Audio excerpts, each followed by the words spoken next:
안녕하세요. 전 주먹을 부르던 시누이 덕분에 이혼까지 하게 된 30대 여자입니다.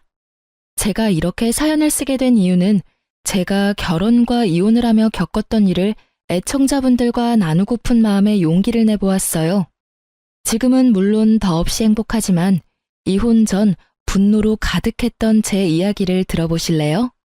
남편과 전 회사에서 만나 연인으로 발전해 결혼까지 이어진 사이였어요.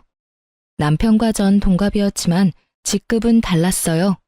전 또래보다 일찍 회사에 입사했고 남편은 공무원을 준비하다 취업했던 터라 저보다 직급이 아래였죠. 일머리가 좋진 않으나 남들보다 노력하고 성실해 보이는 남편의 모습에 하나 둘 신경을 써주다 보니 자연스럽게 연인 사이가 되었어요. 결혼하고 난 뒤 저는 부서가 다른 남편의 서포트를 해주었고 남편은 직장 내에서도 서서히 두각을 드러내며 인정을 받게 되었어요. 결혼 후 일도 잘 풀리고 마음도 편안해졌는지 남편은 언제나 다정했고 저흰 싸울 일이 없었죠. 생각해보면 연애 시절에도 싸운 적은 없었던 것 같아요. 거기에다 시골에 살고 계시는 어머님 아버님도 참 좋으신 분이었어요.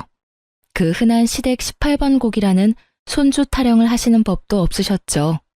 오히려 신혼생활을 충분히 즐기고 2세 계획을 세우라며 저희의 라이프 스타일을 응원까지 해주셨어요. 전 그런 시부모님들을 보며 결혼 하나는 잘했다고 생각했죠. 친구들을 보면 다들 은근슬쩍 들어오는 임신 압박 때문에 질식할 것만 같다고 아우성치는데 저희 부부는 말 그대로 행복한 신혼생활을 즐기고 있었으니까요. 단 한 가지만 빼고요. 바로 남편의 누나인 노처녀 시누이만 뺀다면 완벽 그 자체였어요. 전 결혼을 결심할 당시 청약에 당첨이 되었었는데 완공까지 기간이 애매해 남편과 시누이가 함께 살던 집에서 며칠 지내다 새 아파트로 들어가기로 했어요. 상견례 자리에서 보았던 시누이는 상냥하고 쿨해 보였던 터라 크게 부딪히는 일은 없을 거라고 생각했던 저의 큰 착각이었죠. 시누이는 어머님도 시키지 않는 시집살이를 시키기 시작하더군요. 아침 드라마에서나 보던 시집살이에 전 당혹스러움을 감추지 못했죠. 신혼여행에서 다녀온 후 처음으로 하는 출근날. 출근 준비로 바쁜 저를 시누이가 부르더라고요. 옳게, 옳게. 네, 형님, 왜 그러세요? 왜 그러긴, 아침은 언제 차려줄 거야? 네? 아침이요? 그래, 아침. 난 아침 꼭 먹고 출근해. 물론 상훈이도 그렇고. 그러니까 얼른 아침 좀 차려. 참고로 나랑 상훈이는 아침에 국물 꼭 있어야 하니까 국도 꼭 끓여줘. 아, 국은 맑은 걸로 부탁해. 아침부터 고춧가루 들어간 거 먹으니까 오전 내내 속도 아프고 배에서 소리도 나더라고. 제가 집에서 노는 사람도 아니고 아침밥을 대령하라니요. 참고로 전 아침밥을 먹지 않고 출근해요.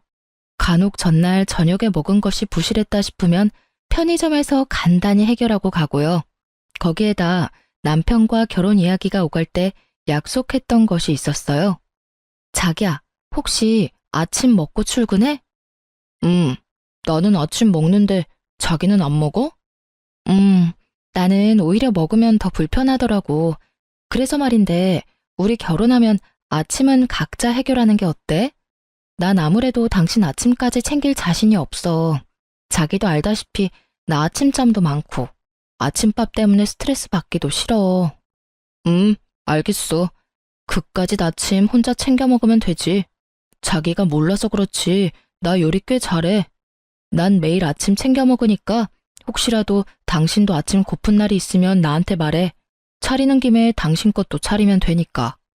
이렇게 호언장담하던 남편은 시누이와 저의 사이에서 눈치만을 살피더니 옷도 제대로 갖춰 입지 않고 먼저 출근을 해버리더라고요. 물론 늘 먹던 아침도 먹지 않더라고요. 저는 황당하고 화가 났지만 시누이의 닭달에 대충 아침을 차렸어요. 아침부터 싸우기도 싫었고 싸울 시간에 어제 먹은 찬들로 대충 차리는 것이 더 빠르다고 생각했으니까요. 저의 아침상을 받은 시누이는 뻔뻔하기 짝이 없게 반찬 투정까지 하더군요. 에이, 이게 뭐야. 죄다 어제 먹었던 거잖아, 옳게. 우린 한 번 먹었던 반찬은 안 먹어. 국도 마찬가지고. 그러니까 내일 아침은 좀 더 일찍 일어나서 차려줘. 아침에 하기 힘들면 자기 전에 만들어 놓고 자든가. 알겠지? 아, 노력해 볼게요. 그럼 저는 출근해 볼게요, 형님. 거기서 더 지체했다간 지각이 뻔했던 저는 대충 받아주고 출근을 했어요. 남편과 부서도 달랐고 저희 둘 다 그간 밀렸던 일 처리를 하느라 바쁜 탓에 회사에서 마주치지 못했어요. 그래서 전 아침에 있었던 일을 깜빡하고 있었죠. 오전 시간이 어떻게 흘러간 것인지 모를 정도로 일 처리를 하다 보니 점심시간이 되었더라고요. 팀원들은 식사를 하러 가고 밀린 업무 때문에 천천히 점심을 즐길 시간이 없었죠. 이런 상황을 대비해 아침에 사두었던 삼각김밥과 커피를 마시며 업무를 보고 있는데 신우이에게 문자가 오더라고요. 옳게, 저녁은 연포탕, 그리고 아침은 콩나물국이 좋겠어. 제 두 눈을 의심했어요. 제가 무슨 입주 가정부도 아니고 이게 무슨 짓일까 싶더라고요. 전 바로 남편에게 연락을 해 당장 저에게로 오라고 했어요. 점심시간이 다 끝나갈 때쯤에 나타난 남편은 배부르게 식사를 마치고 한 손엔 커피까지 들고서 나타났더라고요. 왜 이제 와? 내가 아까 전화해서 빨리 좀 오라고 했잖아. 빨리 오려고 했는데 주문 취소가 안 되잖아. 그래서 다 먹고 오느라 늦었어. 빨리 오려고 한 사람이 커피 살 시간은 있었나 봐? 오는 길에 샀지. 그런데 당신 무슨 일 있어? 왜 이렇게 까칠해? 무슨 일 많지. 왜? 무슨 일인데? 형님 진짜 왜 그러셔? 내가 형님 며느리야? 아침 차리라는 것도 짜증났는데 이것 좀 봐. 나한테 메뉴까지 정해주셨어. 내가 이딴 짓이나 하려고 당신이랑 결혼한 줄 알아? 전 형님의 문자를 남편에게 보여줬고 문자를 본 남편은 곤란하다는 듯 어색한 미소를 보이더라고요. 누나가 너 어릴 때부터 어버 키워서 그래. 나 20살 때부턴 누나랑 같이 살았던 터라 더 심한 것 같기도 하고 어떨 땐 나도 모르게 엄마라고 할 때도 있다니까. 엄마 같은 소리 한다 진짜. 그래봤자 당신이랑 누나랑 8살 차이밖에 더 나? 아니, 내가 100번 양보해서 엄마 같은 누나라고 치자.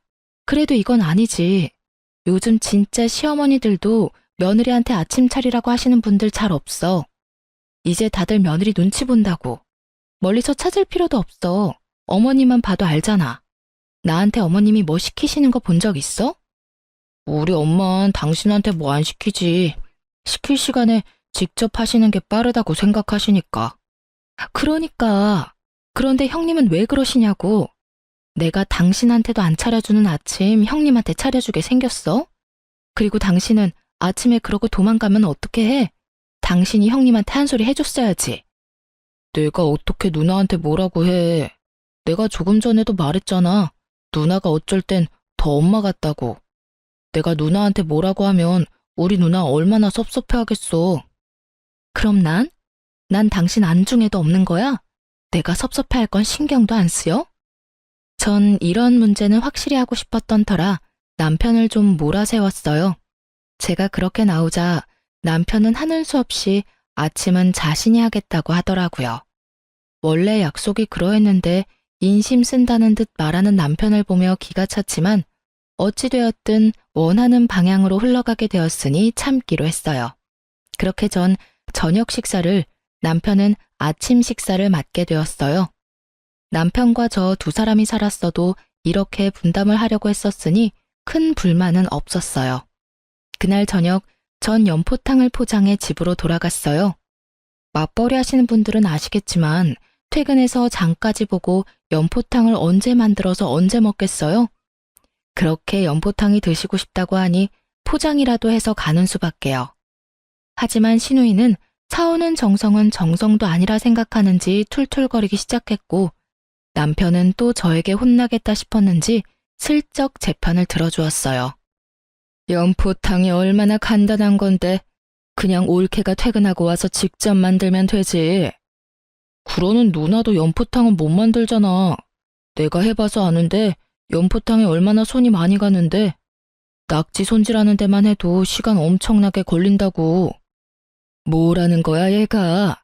내가 안 해서 그렇지 다 할 줄 알거든. 넌 괜히 끼어들지 말고 밥이나 먹어. 딱 한마디뿐이었지만요. 신우이의 역성에 남편은 입을 다물었고 심기가 상할 대로 상해버린 신우이는 계속해서 구시렁거리며 연포탕을 3그릇이나 먹더군요. 언행 불일치의 표본인 신우이를 보며 앞으로 저의 앞날이 순탄치만은 않겠구나 싶었고 제 예감은 틀리지 않았죠. 다음날 남편은 약속한 대로 일찍 일어나 아침을 차리기 시작했고 전 출근 준비를 하고 있었어요. 신혼여행의 여파로 밀린 업무가 상당했기에 전 화장도 하지 못하고 얼굴에 크림만 바르고선 집을 나서려고 하고 있었죠. 그 순간 남편이 아침을 준비하는 모습을 본 신우이가 화를 내며 저를 불러 세우더라고요. 야, 너 지금 뭐 하는 짓이야? 응? 너 아침 차리잖아. 네가 그걸 왜 해? 올케, 이리 좀 와봐. 못 들은 척하기엔 신우이의 목소리가 너무 컸던 터라 일단 전 신발을 벗고 집으로 들어갔어요. 네, 형님. 왜 그러세요? 왜 그러세요? 몰라서 물어? 올케는 뭐하고 내 동생이 저러고 있어? 왜 내 동생을 부려먹냐 말이야? 형님, 부려먹는 게 아니라 이건 남편하고 저하고 결혼하기 전부터 약속했던 일이에요. 제가 원래 아침을 안 먹거든요. 그래서 먹어야 하는 사람이 직접 차려 먹기로요. 아, 몰라. 난 그런 거 모르니까 앞으로 상훈이 부려먹지 마. 알겠어? 신우이는 모르쇠로 일관하며 억지를 부리기 시작했고 전 슬슬 짜증이 나더라고요. 저도 모르게 짧은 한숨이 나오며 미간이 구겨진 그때 중간에서 눈치를 살피던 남편이 이대론 진짜 큰일 나겠다 싶었는지 소심하게 나섰어요. 누나, 그냥 내가 하면 돼. 지우 말대로 우리 결혼하기 전부터 약속했던 거야. 그리고 지우 요즘 일도 많아서 바쁘단 말이야. 바쁘면 아침에 좀 더 일찍 일어나서 밥 차리고 출근하면 될 거 아니야. 그리고 일은 혼자 하니? 너도 하고 나도 해. 혼자 바쁜 척은? 그게 지우가 요즘 내 일도 봐주고 있어서 더 바빠졌어. 그러니까 그냥 내가 할게. 누나가 이해 좀 해주라. 응? 네가 뭐라고 하든 난 이해 못하니까 내일부턴 올케가 차려. 알겠어? 아침부터 남편 손에 물 묻히지 말란 말이야. 대화가 전혀 통하지 않는 신우이와 더는 입씨름할 시간이 저에겐 없었고 전 그냥 알겠다고 하고 출근을 해버렸어요. 정말 별 생각이 다 들더라고요. 혼인신고하기 전에 이혼해야 하나부터 이런 일로 이혼까지 해야 하나까지. 긴 고민 끝에 내린 결론은 조금만 더 참자였어요. 이혼은 정말 말도 안 되는 것 같았고 정 안 되면 분가를 하면 되는 일이었으니까요. 그까지 다침 차려주자 싶었죠. 하지만 신우이는 저의 인내심을 실험이라도 하는 듯 저를 못살게 굴기 시작했어요. 40이 다 되어가는 나이에 어디서 남자를 그렇게 만나는지. 거짓말 조금 보태서 하루 건너 하루씩 남자가 바뀌는데 정말 미칠 것 같았어요. 신우이의 애인이 바뀌는데 왜 제가 미치느냐고요? 헤어질 때마다 저에게 화풀이를 했으니까요. 오죽했으면 전 신우이의 발걸음 소리만 듣고도 신우이의 기분을 알 수 있는 상태까지 되었어요. 그날도 방문을 탁 닫고 걸어오는 신우이의 발걸음 소리가 예사롭지 않더라고요. 하필 왜 주말인지 출근한다고 도망가지도 못하니 꼼짝없이 당하겠구나 싶었죠. 아니나 다를까 신우이는 소파에 앉아 TV를 보던 제 앞에 서서 팔짱을 끼더라고요. 왜 그러세요, 형님? 하실 말씀 있으세요? 올케, TV 소리 좀 줄여줄래? 주말엔 집에서 좀 쉬고 싶은데 TV 소리 때문에 잠을 잘 수가 없잖아. 아, 그래요? 죄송해요. 전 또 무슨 트집이 잡힐지 몰라 그냥 사과를 하며 전원을 꺼버렸고 시비가 더 걸고 싶었던 신우는 전원을 껐다고 트집을 잡아댔어요. 소리만 줄이랬지 아예 끄라고 했어? 올케는 왜 그래? 왜 날 TV도 못 보게 하는 못돼 먹은 신우이로 만드냐고. 노처녀 히스테리 무섭다고 하더니 정말 경험해보니 장난 아니더라고요. 반찬 투정은 기본이고 바닥에 머리카락 떨어지니 집에선 머리를 풀지 말라고 하질 않나. 자신이 보는 앞에선 남편과 애정 표현도 자제해달라고 하더니 이젠 하다못해 TV 끄는 것까지 트집을 잡으니 이성의 끈이 확 끊기더라고요. 형님, 진짜 저한테 왜 그러세요? 제가 웬만하면 그냥 참으려고 했는데 해도 너무하시네요. 제가 무슨 동네북도 아니고 왜 계속 트집을 못 잡아서 안달이냐고요. 트집? 내가 트집을 잡았다고? 내가 언제? 잡힌 트집이 워낙 많아서 저도 일일이 말씀 못 드리니까 혼자 곰곰이 생각해 보세요. 전 피곤해서 이만 들어가 볼게요. 전 신우의 얄미운 모르쇠 공격이 나오기 전에 말을 끊고 방으로 들어와 버렸어요. 씩씩거리며 방으로 들어온 저를 본 남편이 무슨 일인지 말하지 않아도 알겠다는 듯 제 눈치를 살피더라고요. 그 모습을 보는데 더 열이 받았어요. 이런 일엔 남편이 나서 중재를 해줘야 하는 것이 맞는 거 아닌가요? 남편은 신우이에게 한 소리를 들은 이후 중재는커녕 방관자가 되었고 일은 벌어진 후에나 눈치를 살피는 남편이 얄밉더라고요. 누나가 또 뭐라고 그래? 알면서 왜 물어? 이젠 TV 볼륨 가지고 트집 잡더라니까. 그래서 내가 그냥 미안하다면서 TV 끄니까 또 왜 끄냐고. 왜 못돼 먹은 신우이 만드냐고 따지시는데 내가 화가 나겠어 안 나겠어? 당연히 화가 나지. 우리 누나 진짜 왜 그러나 모르겠네. 나 도저히 안 되겠어. 그냥 우리 나가서 살자. 나 진짜 이러다 정신병 걸릴 것만 같아. 에이, 요즘 월세가 얼만데 당신이 조금만 더 참아주면 안 돼? 더 참을 수 있었으면 말도 안 꺼냈어. 월세가 얼마나 들든 난 나가야겠다고. 싫으면 당신은 여기서 당신 누나랑 같이 살아. 난 원룸이라도 얻어서 나갈 테니까. 싫은 소리는 했어도 이렇게까지 딱 잘라 말한 적이 없던 저였기에 남편도 드디어 상황의 심각성을 깨달은 듯 했습니다. 저에게 며칠만 기다려주면 자신이 단호하게 말하겠다고 하더라고요. 전 진짜 마지막이라 생각하며 남편의 말을 믿어보기로 했어요. 집안에는 찬바람이 불었고 한동안 조용하던 신우이가 아침을 먹다 말고 저를 부르더라고요. 남편은 그때만 기다린 사람처럼 신우이의 말을 자르곤 단호하게 말했어요. 올케, 오늘 누나, 제발 그만 좀 해. 내가 뭘 했다고 그만하래? 또 지우한테 뭐라고 하려고 그러는 거잖아. 지우 좀 그만 괴롭혀. 지켜보는 나도 이렇게나 힘든데 당하는 지우는 오죽하겠어? 내가 누나 때문에 지우 볼 낯이 없어.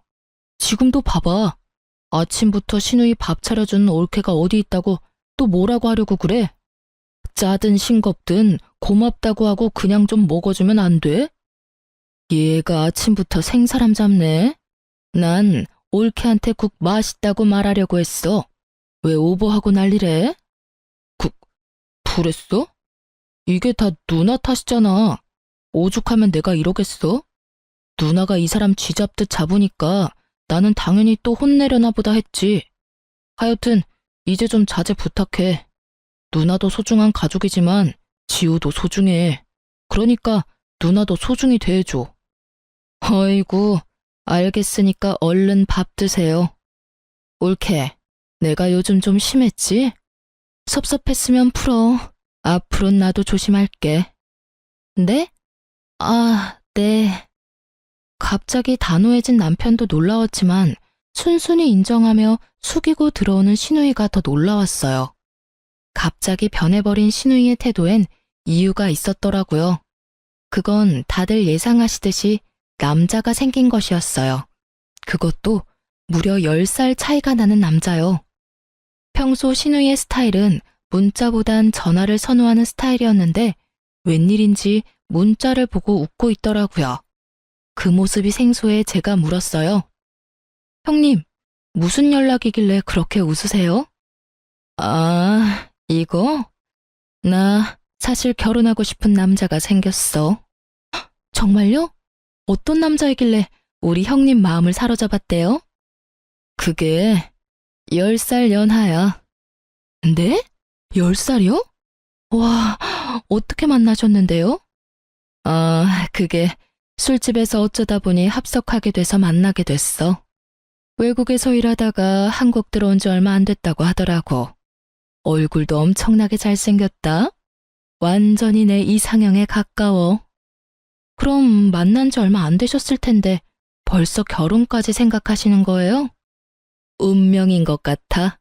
처음 보는 순간부터 저 남자는 내 남자다 싶더라니까. 만난 지 얼마 되지 않은 연하의 남자와 결혼이라니. 그건 좀 아니지 않나 하는 생각이 들었지만 굳이 입 밖으로 꺼내진 않았어요. 그저 저에게 괜한 불똥만 튀지 않길 바라고 바랄 뿐이었죠. 아파트 입주도 코앞으로 다가왔고 이때껏 버틴 것이 아까워서라도 더는 신우이와 부딪히고 싶지 않았어요.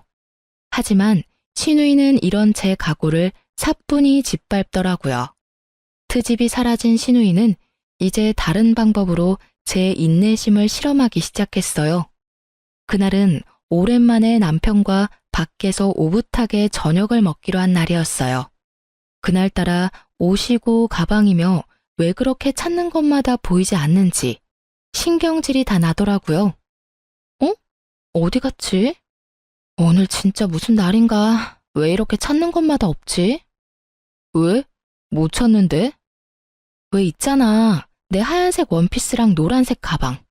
당신이 그거 입었을 때 제일 예쁘다고 해서 오늘 입으려고 했는데 아무리 찾아도 안 보여. 옷하고 가방에 발이 달렸을 리도 없을 텐데 왜 안 보이지? 그러게. 없으면 오늘은 다른 거 입어. 당신은 뭘 입어도 예뻐. 예약 시간은 다가오고 마음은 급해졌어요.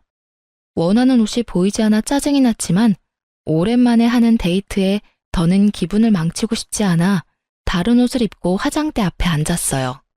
오늘 왜 이러지? 립스틱도 없어. 아끼는 립스틱도 보이지 않자 이상하다는 생각이 확 들더라고요. 혼란에 빠져있는 그때 신우이가 콧노래를 부르며 집으로 들어왔고 전 설마 하는 마음으로 거실로 나갔어요.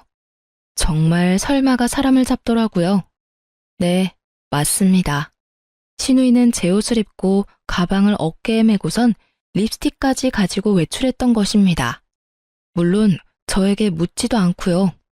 어떻게 생각하면 별거 아닐 수도 있지만 이때껏 당한 것이 있어서 그런지 눈이 다 뒤집히게 화가 나더라고요. 남편은 어찌할 바를 몰라 발만 동동 굴리며 제 눈치를 보더군요. 전 끓어오르는 화를 최대한 누르고 조심스럽게 말했어요. 형님, 지금 입고 있는 옷, 제 옷 맞을까요? 쇼핑 좀 해야지. 나가려고 보니까 입을 게 마땅치 않아서 올케 옷 좀 빌려 입었어. 옷에 맞는 가방도 없길래 가방도 좀 쓰고. 다음부턴 이러지 말아주세요. 최소한 미리 말씀이라도 해주세요. 저도 오늘 입고 나가려고 했는데 안 보여서 한참을 찾았어요. 부탁 좀 드릴게요. 누가 누구한테 부탁해야 하는 상황인지. 어쨌든 전 최대한 좋게 말하려고 애썼지만 받아들이는 신우이는 그렇지 않았죠. 방귀 낀 놈이 성낸다더니 그 말이 딱 맞더라고요. 신우이는 제 말이 끝나기도 전에 신경질적으로 가방을 내던지고 입고 있던 옷까지 벗는 신용을 하더군요. 남동생이 보고 있었으니 차마 진짜 벗을 수는 없었는지 원피스 뒤 지퍼를 내리다 멈추곤 저에게 고래고래 소리를 질렀습니다. 이까짓 옷이랑 가방 줘도 안 해. 이까짓 거 얼마나 한다고. 제가 어디 가서 할 말 못하고 그런 사람이 전혀 아닌데 너무 황당하니 말문이 턱하고 막히더라고요. 제가 아무 말도 하지 않고 있자 저를 쏘아보던 신우이는 방으로 신경질적으로 들어가 버렸습니다. 폐악에 가까운 신우이를 보고 있자니 남편과 데이트할 마음도 싹 사라졌고 전 그대로 방으로 들어와 깊은 고민에 빠졌어요. 신우년의 머리털을 다 뽑아야 하나 말아야 하느냐는 고민이요. 그런 고민도 잠시 결국 한 번 더 참기로 마음먹었어요. 곧 시집을 간다니 그때까지만 죽은 듯이 참고 살지 싶었네요. 지금 생각하면 그때 머리털을 다 뽑아놨어야 했는데, 그땐 남편을 사랑했기에 더 큰 분란을 만들고 싶지 않은 마음이 더 컸던 것 같아요. 미련스럽고 바보같이 말이에요. 거기에다 남편도 이때까진 저의 마음을 헤아려 주려고 노력했고요. 여보, 내가 당신한테 면목이 없네. 미안해. 내가 대신 사과할게. 정말 미안. 아휴, 당신도 힘들지? 중간에서 두 여자 눈치 살피느라. 나도 당신 생각해서 조금만 더 참자 싶은데 막상 형님 저러는 거 보면 그게 마음처럼 잘 안 돼. 아니야. 당신 오늘 충분히 참았어. 사실 난 아까 누나 들어오는데 당신 옷 입고 가방까지 든 거 보는데 아, 오늘 진짜 큰일 나겠구나 싶었다니까. 그런데 당신이 참는 거 보면서 내가 얼마나 미안하고 고마운지. 다시 한번 미안해, 여보. 그리고 참아줘서 고마워. 내가 우리 둘이 살게 되면 진짜 여왕님처럼 모시고 살게. 이렇게까지 하는 남편을 보니 화도 좀 가라앉는 것 같았어요. 그리고 시누이가 화까지 내며 그렇게 호언장담했으니 다신 제 물건을 건드리는 일은 없겠지 했죠. 그래서 그 이후엔 그런 일이 없었냐고요? 전혀요. 시누이는 정말 제 예상을 훌쩍 뛰어넘는 사람이었어요. 그날 이후부턴 제 눈에 띄지 않게 제 물건을 사용하기 시작했어요. 왜 그런 거 있잖아요. 제가 뒀던 자리가 아닌 다른 곳에서 제 물건이 있다든지 제가 모르는 얼룩이 묻어 있다든지 분명 시누이 짓이 분명했지만 확실한 증거가 없는 그런 상황이 계속되었어요. 그래서 전 시누이가 발뺌할 수 없도록 묘수를 생각해냈죠. 저는 덫을 놓았고 이제 시누이가 덫에 걸리길 기다렸어요. 얼마나 지났을까요? 도저히 참을 수 없는 일이 일어나고야 말았습니다. 그날도 시누이는 제 가방을 몰래 들고 나갔고 저에게 딱 걸리고야 말았어요. 전 참을 수가 없었죠. 그 가방은 엄마가 결혼할 때 물려주셨던 고가의 명품 가방이었습니다. 가격도 가격이지만 의미가 깊은 가방이라 저도 훗날 딸이 있다면 딸에게, 아들뿐이라면 며느리에게 물려주고자 아끼고 아끼던 것이었어요. 그런 가방을 또 묻지도 않고 가지고 간 것도 화가 나는데 가방을 자갈밭에다 굴렸는지 걸레짝을 만들어 들어왔더군요. 그리곤 미안하다는 기색도 없는데 그야말로 전 분노가 폭발해버렸어요. 더는 참고 말고 할 이성이 사라졌다는 말이 더 맞겠네요. 형님, 이게 뭐예요? 전 걸레짝이 된 가방을 들고 집으로 들어서는 형님에게서 가방을 휙 낚아채며 소리를 질렀어요. 그런 제 목소리가 듣기 싫다는 듯 시누이는 귀를 후벼파며 말했어요. 아, 시끄러워. 그까짓 가방 얼마나 한다고? AS 맡겨. 아니면 하나 새로 사든가. 새로 사준다고 해도 진정이 안 되는데 어쩜 그리도 뻔뻔할 수가 있는지.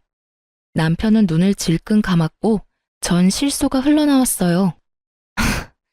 형님, 이 가방 친정엄마가 처녀 때 구입하셔서 물려주신 가방이라 이제 사지도 못하는 그런 가방이라고요.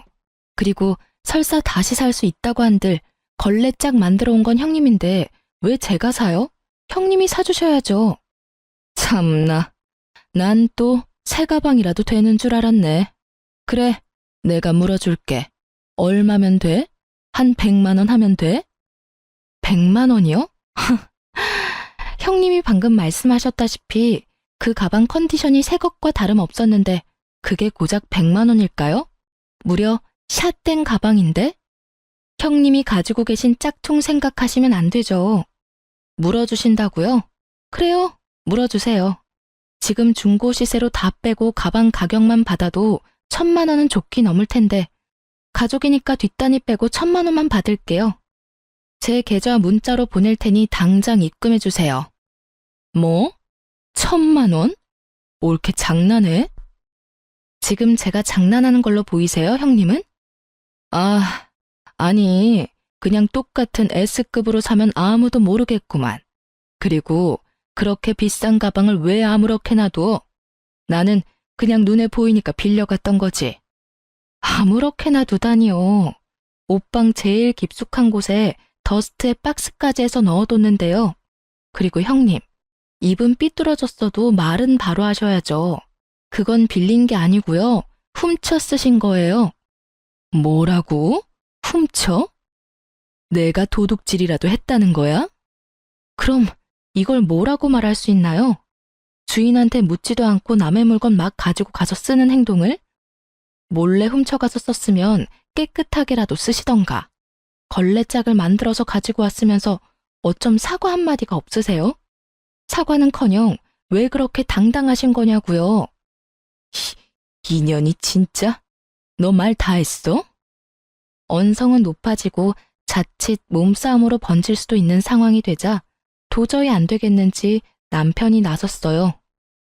둘 다 그만 좀 해, 제발. 누나는 당장 이 사람한테 사과해. 그리고 당신도 도둑질이라고 한 건 심했어. 내가 뭐 가족끼리 가방 좀 들고 나간 게 그렇게 큰 죄야? 이 사람이 자기 물건 함부로 쓰는 거 싫다고 말했었잖아. 저번에도 그 난리를 피웠으면서 또 왜 이랬어? 이 사람 말대로 몰래 가지고 나갔으면 깨끗하게 쓰고 뒀어야지. 이게 뭐야? 다 망가뜨려서는. 너까지 이럴 거야? 이깟 가방이 뭐라고? 네가 나한테 이럴 수가 있어? 내가 너한테 어떻게 했는데? 너 장가 가더니 변했어.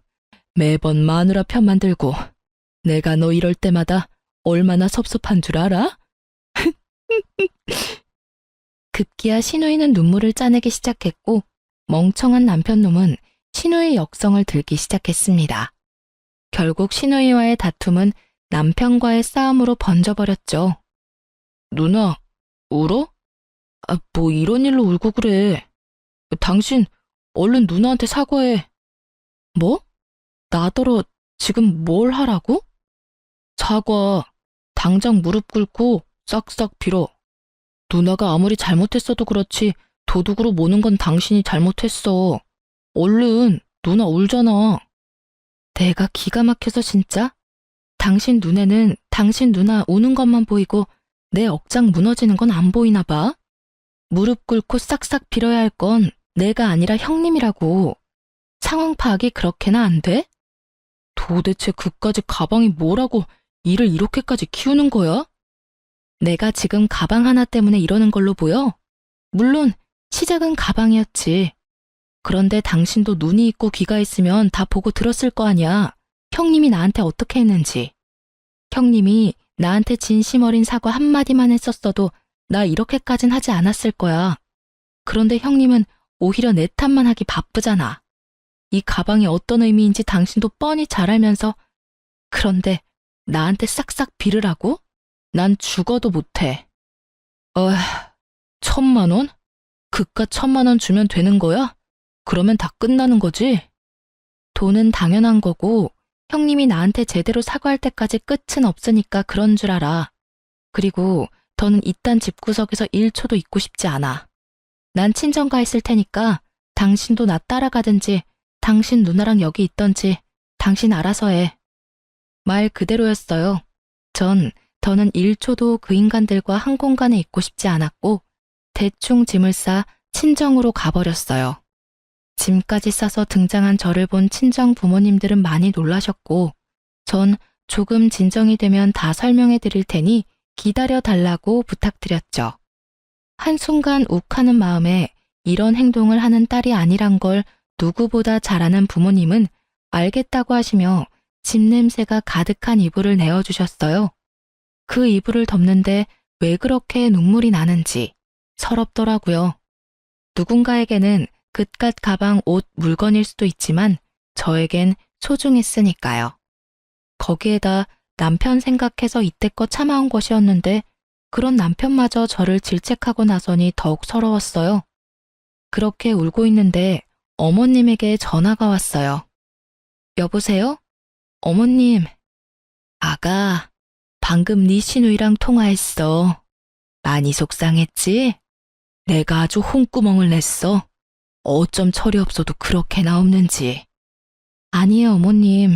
저도 좀 참았어야 했는데. 네가 오죽했으면 그랬을까? 내가 널 모르니? 들어보니 사돈께서 물려주신 거라며.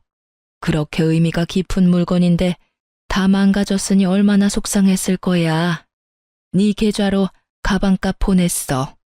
돈으로 해결될 문제가 아니란 걸 잘 알지만 시엠이 마음이라 생각하고 받아. 괜찮아요, 어머님. 한두 푼도 아니고 그 비싼 걸. 한두 푼이 아니니까 더 받아야지. 이런 문제는 확실히 하고 넘어가야 해. 이렇게 한다 해도 네 마음이 완전히 풀리지 않을 거란 걸 잘 안다. 친정에 있다고? 간 김에 푹 쉬어. 네 남편이 싹싹 빌기 전까진 돌아갈 생각도 말고. 알겠니? 감사해요, 어머님. 감사하긴. 내가 미안하구나, 아가. 어머님의 진심 어린 사과에 제 마음속 응어리가 조금은 풀리는 기분이 들었어요. 그 기분도 오래 가진 않았지만요. 며칠 뒤 남편은 친정으로 찾아와 싹싹 빌었고 전 일단 시누이가 기다리는 집으로 돌아갔어요. 저만의 계획이 있었거든요. 시누이는 집으로 돌아온 저에게 진심을 담은 척 사과를 했고 저 역시 진심을 받은 척 사과를 받아주었어요. 시누이는 10살 어린 남자친구와 결혼하기로 했다며 상견례 날짜가 잡혔다고 하더라고요. 남편이 저에게 싹싹 빈 것도 시누이의 사과도 다 이유가 있었던 것입니다. 저도 대충 눈치채고 있었던 사실이라 화도 나지 않더군요. 그날부터 시누이는 저에게 잘해주기 시작했어요. 자신의 체면을 위해 어떻게 해서든 절 상견례 자리에 데리고 나갔어야 했을 테니까요. 옳게. 이제부터 아침은 내가 알아서 차려 먹을게. 생각해보니까 옳게는 아침도 안 먹는데 그 바쁜 아침에 식사 준비까지 시키는 건 내가 좀 너무했다 싶더라고. 전 이제야 제정신이 바뀐 것인지 처음으로 정상적인 말을 하는 시누이를 보며 언제까지 일어나 지켜보기로 했어요. 속이 뻔히 보이는 친절에 헛웃음이 터져나왔지만 꽤 참을 만했어요. 형님 뜻이 그렇다면 그렇게 하세요. 그런데 상견례 날짜 잡으셨다면서요? 이번 주 주말 맞아요?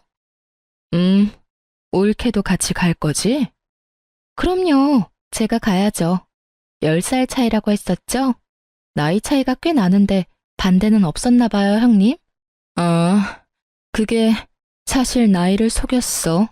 5살 차이 나는 걸로. 남자친구도 몰라. 그러니까 옳게도 아무 말 하지 말아줘. 상견례만 무사히 마치면 남자친구한텐 말하긴 할 건데 아직 입이 안 떨어져서 그래. 그것도 그렇고 나 임신했어. 이제 와서 나이 때문에 파혼이라도 당하면 어떡하겠어? 그러니까 옳게 나이 이야긴 하지 말아줘. 알겠지? 아, 네. 나이도 나이지만 임신이라니 아무리 생각해도 석연치 않더라고요. 그래서 전 다음날 급하게 몸이 좋지 않은 척 연차를 냈고 남편과 시누이가 출근하길 기다렸어요. 드디어 두 사람은 출근을 하고 전 집에 혼자 남게 되었어요. 전 시누이의 방을 뒤져 산모 수첩과 초음파 사진을 찾아냈고 충격적인 사실을 알게 되었죠. 주수와 날짜를 확인해 보니 시누이 뱃속의 아기, 지금 남자친구의 아기가 아니더라고요. 분명 전 남자친구의 아기였어요. 참 대단하다 싶었네요. 언젠가는 밝혀질 텐데 겁도 없이 이런 걸 속이다녀. 뒤늦게 안 사실인데 시누이는 전 남자친구와 헤어지고 지금 남자친구와 만날 무렵 이 사실을 알았고 남자친구를 놓치고 싶지 않은 욕심에 이런 엄청난 거짓말을 했다고 하더라고요. 뻔뻔하다고 해야 할지 무섭다고 해야 할지 하여튼 시간은 흘러 주말은 다가왔고 전 평소와는 다르게 힘껏 꾸몄어요. 머리도 하고 메이크업도 받았죠. 아주 값비싼 옷도 한 벌 사 입었네요. 시누이의 상견례 날이 저에게도 중요한 날이었으니까요.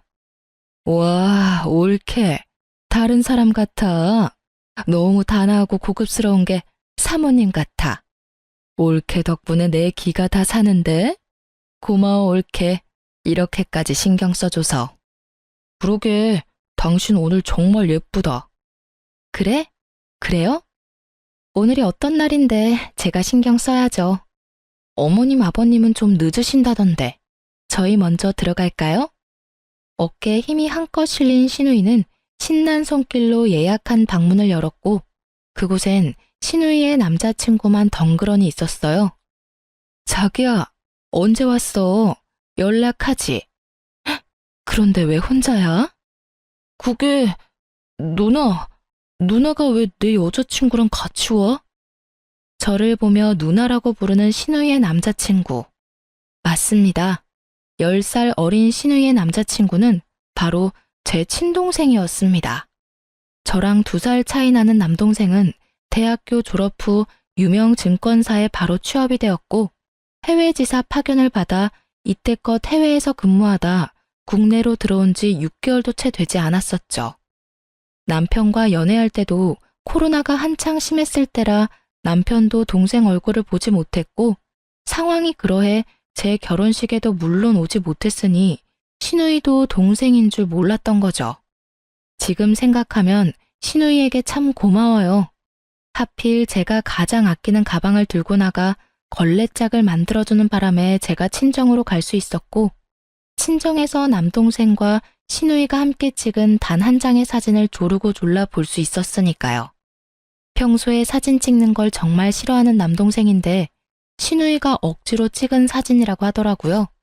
그 점도 얼마나 고마운지. 그 덕분에 제가 이 모든 사실을 미리 알고 계획을 세울 수 있었으니까요. 아, 물론 동생에게도 말하지 않았어요.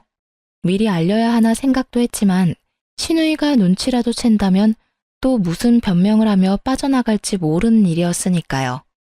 모든 일은 제 계획대로 되었고 신우이의 표정은 절망 그 자체였어요. 누나라니? 이게 다 무슨 소리야, 올케? 내 남자친구랑 아는 사이야? 네, 형님. 제 남동생이에요. 참, 이런 우연이 다 있네요. 그렇죠, 형님? 올케, 그게 말이야. 아, 진짜 어떡해. 그냥 내가 다 잘못했어.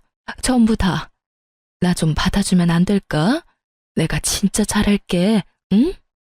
무릎을 꿇고 싹싹 비는 형님과 지금 일어나는 모든 상황이 이해되지 않는 동생. 전 이 모든 상황을 한 번에 정리할 수 있는 증거를 형님에게 던지며 말했어요. 형님 같으면 받아주시겠어요? 10살을 5살이라고 속인 것도 모자라서 뱃속의 아기도 제 동생 자식이 아니잖아요. 하나부터 10까지 다 거짓말 투성인 형님을 형님 같으면 동생이랑 결혼하게 두겠어요? 형님은 바닥에 힘없이 떨어진 산모 수첩과 초음파 사진을 후다닥 감추었지만 이미 늦은 일이었어요. 이게 다 무슨 소리야, 누나? 그럼 뱃속의 아기가 내 아기가 아니란 말이야? 그래서 오늘 엄마 아빠도 없이 혼자 오라고 한 거였어? 미리 말했어야 했는데 미안해. 넌 작은 일도 얼굴에 다 티가 나니까 미리 말할 수가 없었어. 진짜 미안해.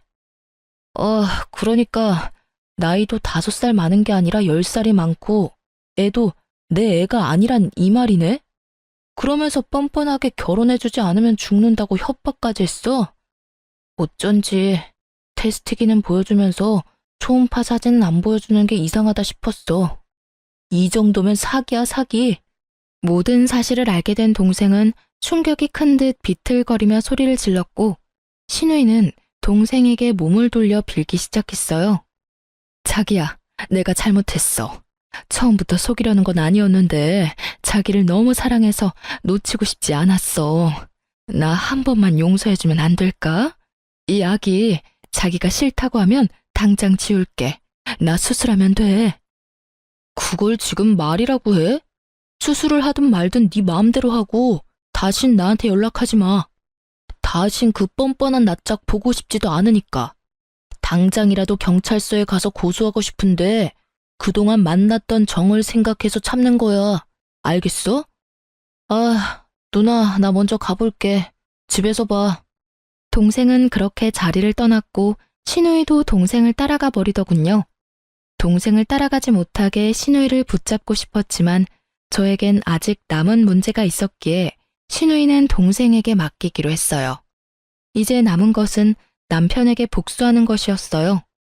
전 남편을 노려보았고 남편은 그저 저에게 험한 말을 쏟아내기 시작했어요. 당신 미쳤어? 꼭 이렇게까지 해야 했어? 당신만 입 다물면 다 해결될 일이었잖아. 해결?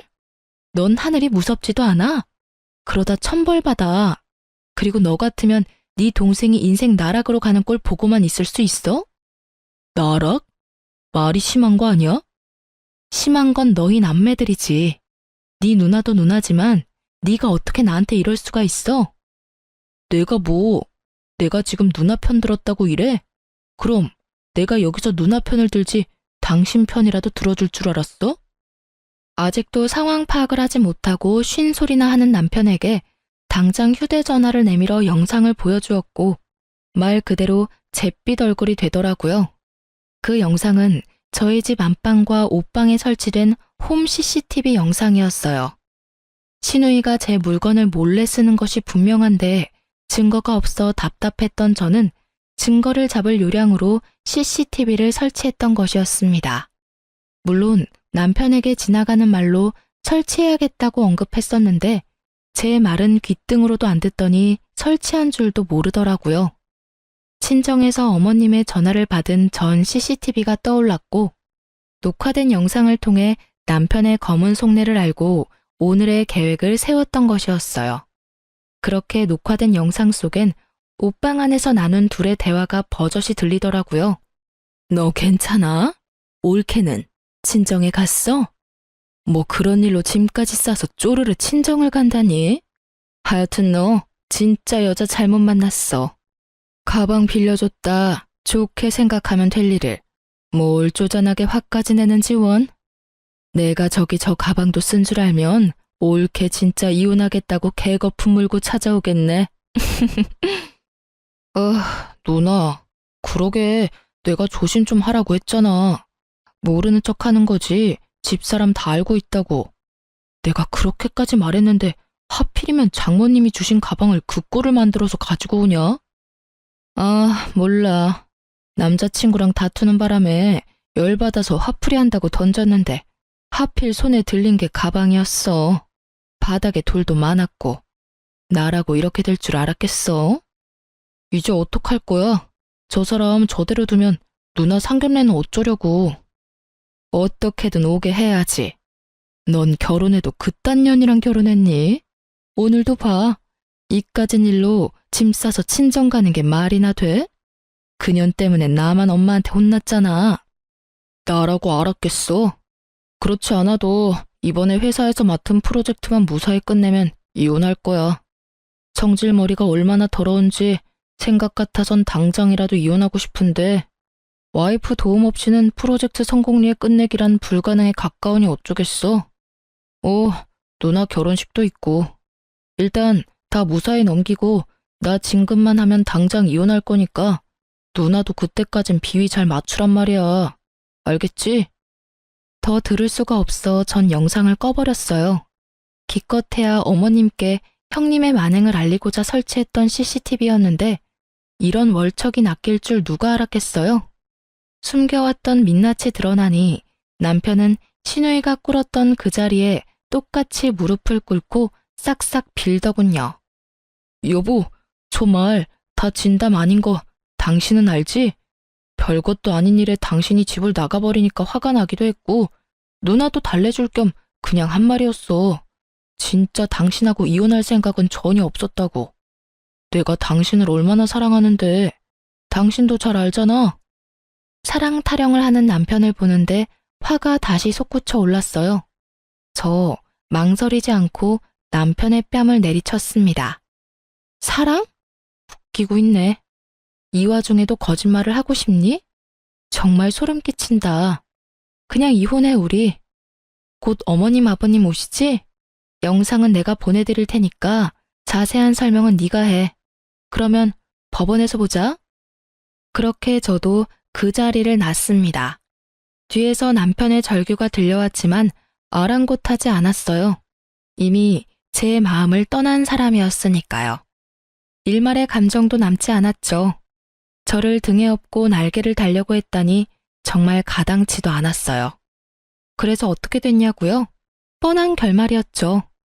폭이란 모르는 전 시누이는 하루가 멀다고 남동생을 찾아왔고 결국 전 시누이를 스토킹과 사기죄를 묶어 경찰에 신고해버렸어요.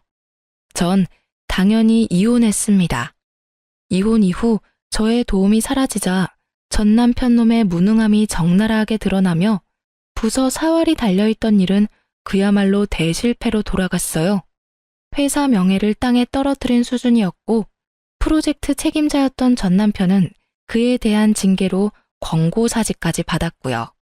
같은 회사에서 어떻게 보고 살아야 하나 고민이 많았는데 얼마나 다행스럽던지 그 후 친정의 모든 사실을 아시게 된 시부모님들이 찾아오셔서 저와 남동생에게 용서를 구하셨어요. 말은 그렇게 했지만 굳이 시부모님들께 녹화 영상을 보내지 않았었는데 도둑이 재발 저린다고 전 신우와 전 남편이 스스로 다 말했던 모양이었어요. 눈물을 훔치시며 용서를 구하시는데 잘못한 것도 없는 제가 다 죄송스러워 혼났네요. 어떻게 저런 올곧은 부모님 밑에서 그딴 자식들이 태어났는지 아직도 의문이에요. 그 뒤로도 크고 작은 일이 더 있었지만 다 쓰자니 말이 길어질 것 같아 이만해야 할 것 같아요. 다음에 시간이 된다면 또 사연을 통해 말씀드리도록 할게요. 어찌되었든 저와 남동생은 나락으로 갈 뻔했던 인생을 잘 구출했어요. 동생은 그 후 다시 외국 지사로 나갔어요. 아무래도 자신은 외국 생활이 더 맞는다며 나가버리는데 말릴 수가 없더라고요. 제 잘못은 없었지만 동생에게 미안한 마음이 있었던 터라 동생의 결정을 그저 응원하기로 했어요. 어제 동생과 오랜만에 통화를 했는데 여자친구가 생겼다고 하더라고요. 그러면서 결혼 생각은 없다고 못 박는 걸 보니 아무래도 아직 상처가 남은 모양이에요. 그래도 잘 지내고 있는 것 같아 한편으론 마음이 놓였네요. 전 아주 잘 지내고 있어요. 이혼 후 완공된 아파트에 부모님을 모시며 사랑 가득한 하루하루를 보내는 중입니다. 그리고 전 남편이 말아먹었던 그 프로젝트를 이번엔 꼭 성공시켰으면 좋겠다며 저에게 일을 배당해 주더라고요. 다른 부서 일이긴 하지만 제가 뒤에서 돕고 있었다는 사실을 다들 알았던 터라 책임자 선정에 이견이 없었어요. 그래도 누가 한번 말아먹은 프로젝트라서 부담은 되더라고요. 하지만 회사 팀원들이 저번 같은 실수는 없어야 된다며 다들 이를 갈며 임한 덕분에 어느 정도 성공리에 마무리가 된 상태예요. 그리고 저는 이번 3월 승진 대기 명단에 이름이 올라갈 것 같네요. 자랑하는 것이 맞으니 축하해주세요. 사실 전 남편과의 이혼으로 안쓰럽게 보는 시선들도 있어 마음껏 자랑하지 못했거든요. 전 이혼에 대한 후회도 미련도 없는데 주변 생각은 다른 것 같더라고요. 전 이제 아등바등 살았던 과거는 버리고 새롭게 살아보려고 해요. 우선 이제껏 쓰지 않았던 연차들로 부모님과 함께 동생에게 다녀오려고요. 보란 듯이 행복하게 살아갈 거예요. 저는 이만 다른 사연 들으러 물러가 볼게요. 지금까지 저의 긴 사연 들어주셔서 감사합니다.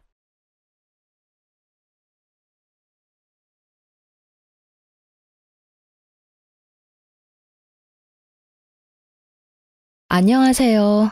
저는 얼마 전 이혼에 성공한 평범한 40대 초반의 여성이에요. 딸아이 하나 키우는 맛으로 홀로 살고 있는 싱글맘이기도 하죠. 남는 시간에 사연글 유튜브나 보면서 시간 보내곤 했는데 제가 직접 작성하게 되는 건 상상도 못 해봤어요.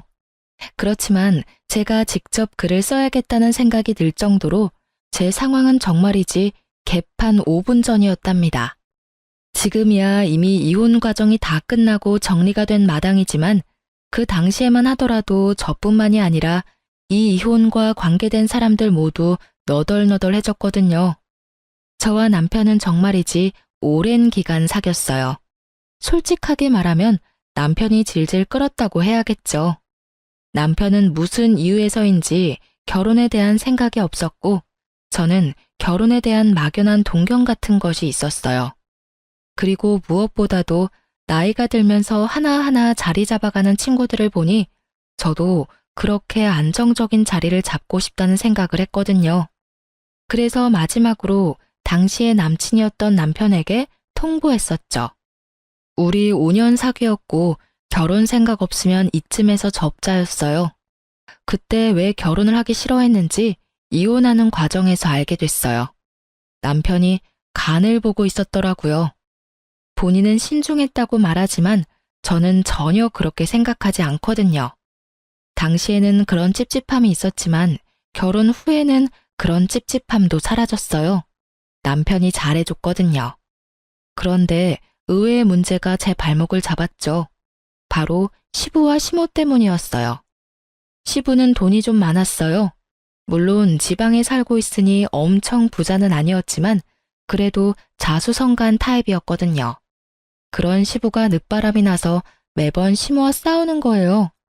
두 사람만 싸우면 되는 일인데 시모는 매번 싸우면 저희 집에 오는 거예요. 솔직하게 말해서 어느 한쪽 편을 들라고 했으면 더 편했을지도 모르죠. 계산 따라서 더 이득인 쪽에 붙으면 됐을 테니까. 하지만 그렇게 할 수도 없는 게 남편이 시부 밑에서 일하고 있었거든요. 시부 탓을 해버리면 남편 입장이 곤란해지는 거죠. 그리고 와이프인 저도 그 아슬아슬한 줄타기에 매번 동원돼야 했고요. 남편은 그런 시모도 시부도 대면대면하게 대했고 결국 시모의 감정 관리는 모두 제 몫이었죠. 저는 시부가 왜 바람 피는지 누구와 바람이 났는지 그런 건 하나도 궁금하지 않았어요. 알면 아는 대로 피곤해질 일이고 솔직하게 말해서 너무 깊이 파고들 생각도 들지 않았거든요. 그렇지만 시모는 달랐어요. 저희 집에 와서 시부의 내연녀에 대한 이야기를 하며 제게 스트레스를 모두 퍼부어 버리더라고요. 처음에는 며느리에게 그런 모습 보이기 싫어서였는지 체면 칠해하려고 그랬는지 저희 집에는 오지 않고 남편에게 전화로만 하소연했었거든요. 하지만 결혼 후 1년이 지나기 시작하니 시부와 싸울 때마다 저희 집으로 찾아오더군요. 처음에는 그런 시모를 잘 달래야겠다고 생각했죠. 저도 사람이고 여자인데 바람 피는 시부에 대한 분노가 없었겠어요? 시모가 딱하다고 생각했는데 나중에 알고 보니 꼭 시부가 잘못한 것만도 아니더군요. 이 상황을 한마디로 표현한다면 유유상종, 이 사자성어가 딱 들어맞는 것 같네요. 시모는 시모대로 시부에게 스트레스를 주고 있더군요. 시부가 벌어오는 돈을 탕진하는 것도 모자라 젊은 시절 볼품없었던 시부를 그렇게 탐탁지 않게 여겼다고 하더군요.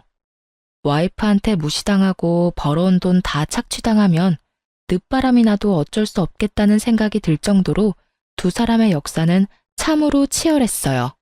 그렇지만 그건 두 사람의 문제고 저희와는 관련이 없는 일인데도 시모는 저희 집에 와서 그 스트레스를 풀어버리는 거예요.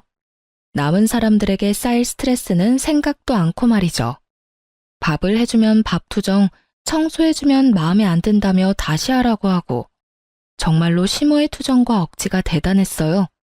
저도 참기만 한 건 아니었어요. 몇 번을 남편과 시모에게 이야기하고 하소연도 했지만 돌아오는 건 싸늘한 눈빛과 네가 이해하라는 말뿐. 괜히 남편이 남의 편인 게 아니더라고요. 그리고 결국 사건이 터져버렸죠. 그날은 친정엄마의 생일이었어요. 한 달 전에 미리 남편에게 엄마의 생일을 알려줬었죠. 그런데 시모가 엄마 생일 일주일 전부터 저희 집에 와서는 집에 갈 생각을 안 하더군요. 친정엄마 생일 전에는 가겠지 싶었는데 아예 눌러앉기로 작정을 했는지 시모는 꿈쩍도 안 했어요. 결국 친정엄마 생일날 점심 식사에 시모에게 제가 먼저 말했어요. 어머님, 죄송한데 오늘 저녁 식사는 혼자서 드실 수 있겠어요? 제가 약속이 좀 있어서 나가봐야 하거든요. 아니면 근처 음식점에서 맛있는 거라도 시켜드릴게요. 뭐? 너 손님 놔두고 집 비우는 거 아니다? 그거 사람 홀대하는 거랑 똑같은 거야. 어이가 없었죠. 그리고 손님이라니. 정말 손님이었다면 쫓아내기라도 했을 텐데 말이죠. 어머님, 오늘 친정어머니 생신이라 한 달 전부터 미리 예약을 해놨어요. 그래서 어쩔 수 없이 나가는 거니까 이해 좀 해주세요. 갈수록 웃기네, 네. 네가 그 집 사람이야? 너 이제 우리 집 사람이야. 우리 집에 시집 왔으면 당연히 너희 엄마보다는 나한테 더 신경 써야 하는 거 아니냐? 네 엄마가 널 그렇게 가르치디? 너 이따위로 행동하는 거 너희 엄마가 알고는 있어? 시모는 연신 시부의 험담을 늘어놓던 입으로 저희 엄마를 모욕하는 말을 늘어놓기 시작했어요. 사돈은 도대체 이런 애를 집 밖에 내놓을 생각은 어째 하셨대?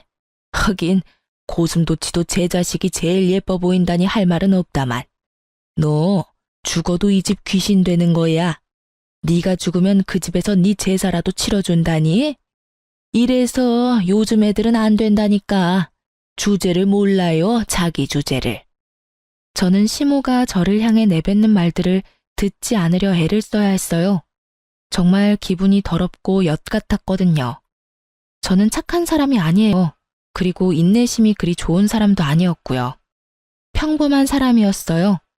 모욕받으면 열받고 욕 들으면 두 배로 욕해주고 싶은 평범한 사람. 그렇지만 어른에게 그렇게 할 순 없다는 생각으로 그냥 무시했어요. 시모가 뭐라고 뒤에서 떠들던지 들리지 않는 척하며 씻고 화장하고 생일 잔치에 갈 준비를 했죠. 제가 자기 하는 말을 모조리 씹어버리고 무시하자 열받은 시모가 고래고래 고함을 지르더군요. 야, 네가 뭔데 날 무시해? 이런 싸가지 없는 년을 봤나? 네 엄마도 이렇게 싸가지 없겠지? 원래 윗물이 맑아야 아랫물이 맑은 법이다. 네 엄마가 널 이렇게 예의라고는 쌈 싸먹은 년으로 키워서 네가 이 모양 이 꼴 아니겠냐? 야, 여기 보라는 말 안 들려? 그만 좀 하세요. 저한테 왜 소리 지르시는데요? 열받는 일 있으면 당신 자식한테 하시면 되잖아요. 며느리한테 열받는 감정 다 털어서 버리시면 그렇게 기분이 좋으세요? 싸가지가 없는 게 누군데 여기서 저한테 막말하시는데요. 부모 생일잔치도 못 가게 하는 시어머니야말로 싸가지 없는 사람 아닌가요? 며느리한테 불효 저지르라고 말하는 시어머니가 어딜 봐서 깨끗한 사람이냐고요. 이게 정신이 나갔나? 너 지금 누구한테 대드는 거야? 우리 엄마 욕한 사람한테 대드는 거죠. 이제부터 남편 없을 때는 이 집 찾지 마세요. 저는 어머님 자식 아니고 며느리예요. 엄연히 남의 귀한 자식이고 존중받아야 할 사람이라고요. 열받고 화나는 일 있으면 당신 자식한테 그 스트레스 다 푸세요. 남의 자식한테 스트레스 풀지 마시고. 저는 결국 크게 화를 내고 집 밖으로 나와버렸어요. 남편도 오늘 장모님 생일인 걸 알고 있으니 알아서 올 거라고 생각하고 따로 연락도 하지 않았어요. 솔직하게 말하면 남편 얼굴 보고 싶은 마음이 전혀 없었거든요. 지금 보면 싸움만 할 것 같아서 연락하지 않았어요. 저녁이 되면 이 불같은 감정도 가라앉을 테니 그때 남편 보면 되겠지 싶었거든요. 그런데 남편이 약속 장소에 오지 않더군요. 아무리 기다려도 오지 않고 이미 생일 식사는 시작돼서 결국 남편에게 전화했어요. 당신 도대체 어디... 야, 너 우리 엄마한테 무슨 말 했어? 왜 엄마가 집에서 혼자 울고 계시냐고. 당신 지금 집이야? 그래, 집이다. 넌 집구석 엉망으로 만들고 어딜 기어나간 거야? 주말에 청소 좀 하라는 말이 그렇게 고깝게 들렸냐? 어른이 그런 말 할 수도 있지. 그거 가지고 지금 열받았다고 시위하려고 밖에 나갔어? 당신 그럼 지금 준비 하나도 안 하고 집에 있는 거네? 준비는 무슨 준비를 해? 오늘 주말 근무하고 피곤해 죽겠구만. 야, 이 새끼야. 넌 지금 집에 있으면 안 되지. 무슨 소리 하는 건데? 엄마 지금 울고 계신다고. 당신이나 지금 집에 들어와야지. 우리 엄마 생일 오늘이라고 내가 말했어, 안 했어? 그게 오늘이었어? 그래, 이 새끼야. 네 마누라 엄마 생신이다. 한 달 전부터 말했잖아. 준비 자체를 안 한 거 보니 완전 잊어버린 거 확실하네. 그치만 당신이 집을 이렇게 만들어 놓고 나가서 나도 정신이 없었다고. 그런 일이었으면 엄마한테 그렇다고 나가면 될 일이지. 왜 엄마는 울려? 싸가지 없는 년, 너는 죽어도 이 집 귀신이다. 친정엄마 생일은 중요하고 나는 안 중요하냐? 그게 내가 어머님한테 들은 말이거든? 알지도 못하면서 지금 어머님 편 들고 있나 본데 당신이야말로 나한테 이러면 안 되지. 바쁜 당신 대신 어머님 감정 쓰레기통 된 게 나야. 내가 그 감정 다 받아내고 치우고 대신 스트레스 받고 있었거든? 원래는 다 네가 해야 되는 일이고. 그렇다고 어른한테 소리를 지르고 가면 내 욕만 했으면 나도 참았지. 근데 왜 우리 엄마를 들먹여? 누구는 남의 부모 이야기 못해서 참는 줄 알아? 어머님이 하신 말 중에 한 가지는 정확하게 들어맞네. 윗물이 맑아야 아랫물이 맑다더니 봐봐. 사돈 욕하면서 엄마 생일에 보내주지도 않으려는 어머님이나 장모님 생일 같은 건 싸그리 잊어버리고 대리효도 해준 나한테 화내는 당신이나 똑같다. 그치? 제 말에 남편 놈은 할 말이 없는지 말이 없더라고요. 그렇다고 그 침묵이 미안함을 뜻하는 게 아니라는 건 잘 알고 있었어요.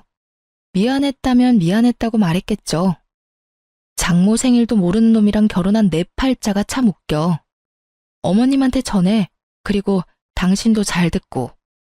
대접을 받고 싶으면 대접 받을 만한 행동을 좀 하라고. 남한테 다 맡겨놓고 혼자 편안하게 지내는 거 나한테 미안하지도 않아? 어머님도 아버님이랑 사이 안 좋은 건 알겠는데 나한테 와서 그런 말 하면 다 자기 얼굴에 침 뱉는 일인 거 몰라서 지금 나한테 그러시는 거야? 당신이 봤을 때 아니다 싶으면 끊었어야지.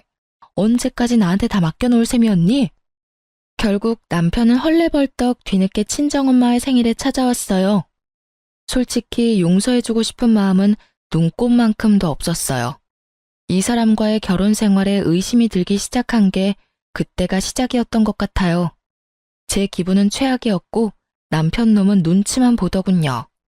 그날 저녁 집에 오는 길, 차에서 남편이 먼저 말하더군요.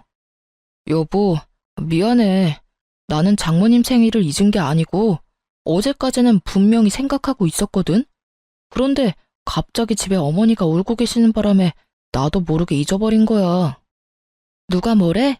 자기 부모 자기가 챙기는 거 맞지. 그러니까 앞으로도 당신이 어머님 챙겨. 나는 내 부모님 챙길 테니까. 그럼 됐지? 그러니까 앞으로 어머님 집에 오실 때마다 당신이 맡아서 어머님 받으려. 설마 어머님이 당신한테까지 막말하진 않겠지. 얼마나 귀한 아들인데 나쁜 말을 해? 순전히 남의 자식이니까 나쁜 말도 할 수 있는 거잖아. 뼈를 때리는 제 말에 남편은 입을 꾹 닫더군요. 자기가 해결할 수 있는 문제가 아니라고 생각한 듯 하더라고요. 집에 돌아갔더니 시모는 돌아갔더군요. 하지만 그 뒤에도 몇 번 집에 왔어요. 그리고 시모가 올 때마다 저는 집에서 나갔어요. 남편에게 시모 왔다고 전해주고 제 몸만 몰래 빠져나온 거죠. 결국 바쁜 와중에 시모의 감정 쓰레기통이 된 남편은 몇 주도 못 버티고 손을 들었어요.